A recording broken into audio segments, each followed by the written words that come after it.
बिहार में 6 नवंबर को हुए पहले चरण के मतदान में महिलाओं ने 69.04% मतदान किया था, तो दूसरे चरण में बिहार के इतिहास का सबसे ज्यादा मतदान 74.03%।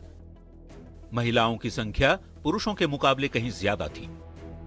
पहले चरण में 61.56% पुरुष मतदाता मतदान केंद्र तक पहुंचे, तो दूसरे चरण में 64.1%।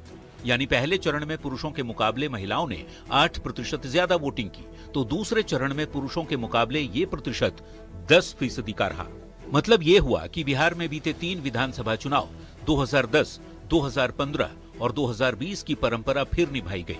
महिलाएं पुरुषों के मुकाबले ज्यादा तादाद में बूथों तक पहुंची, लेकिन इस बार रिकॉर्ड कायम करने में भी कामयाब रही। बिहार में जब भी 2010 के बाद के चुनावों का विश्लेषण किया जाएगा, महिला वोटरों की जिम्मेदारियों के प्रति जागरूकता, मतदान के प्रति रुझान और लोकतंत्र के प्रति उनकी जवाबदेही को प्रणाम किया जाएगा।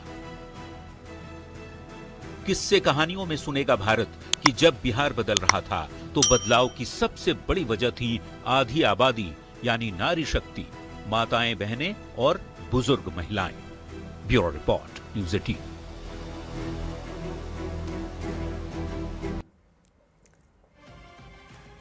एग्जिट पोल के आंकड़ों के बाद एक तरफ एनडीए में जश्न का माहौल है, तो दूसरी ओर आरजेडी नेता तेजस्वी यादव ने एग्जिट पोल को सिरे से खारिज कर दिया है। तेजस्वी ने दबाव में सर्वे दिखाने का आरोप लगाया है और यह दावा किया है कि महागठबंधन की सरकार बनने जा रही है। तेजस्वी के बयान पर अब सियासी बवाल शुरू हो गया है।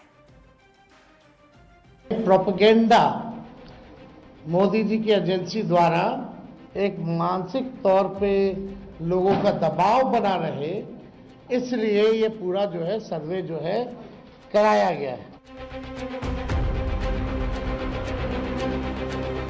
फाइनल फेज के मतदान के बाद आए एग्जिट पोल से एनडीए के नेता गदगद हैं। वो भी क्यों ना, एक को छोड़ दें तो बाकी करीब करीब सभी एग्जिट पोल के आंकड़ों में एनडीए की सरकार बनती जो दिख रही है।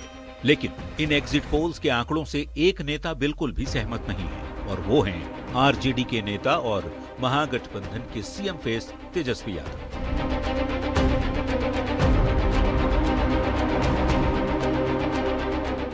तेजस्वी यादव ने चुनाव के सर्वे को सिरे से खारिज कर दिया है। उन्होंने दबाव में सर्वे दिखाने का आरोप लगाया और दावा किया कि उनकी सरकार बनने जा रही है और 18 नवंबर को उनका शपथ ग्रहण होगा। सभी लोगों ने भारी मतदान करके इस सरकार के खिलाफ वोट किया है और इस बार बदलाव जो है होने जा रहा है।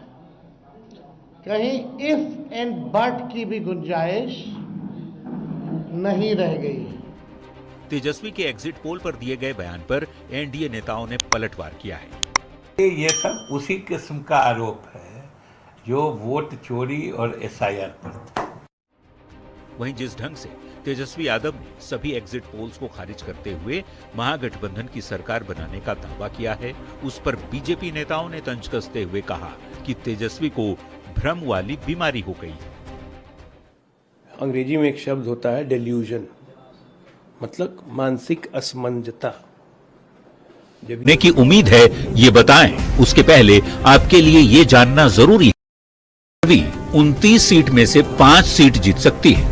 वहीं उपेंद्र कुशवाहा की पार्टी आरएलएम 6 सीट पर चुनाव लड़ी, उसको 0 से 5 सीट मिल सकती है। जीतन राम मांझी की पार्टी हम के 6 उम्मीदवार चुनाव लड़ रहे हैं, इन 6 में से 0 से 5 तक के जीतने की उम्मीद है। महागठबंधन की यदि बात करें तो महागठबंधन में एक बार फिर आरजेडी को सबसे ज्यादा सीट मिलने का अनुमान है। 2020 में 75 सीट जीतने वाली आरजेडी 50 से 60 सीट तक ही सिमट सकती है। पहले फेज में 24 सीट पर चुनाव लड़ने वाली कांग्रेस को 5 से 10 सीट मिलने का अनुमान है। तो वहीं 2010 में 19 सीट जीतने वाली कांग्रेस 2025 में भी 15 से 20 सीट जीत सकती है, जबकि मुकेश सहनी की वीआईपी 0 से 5 सीट जीत सकती है।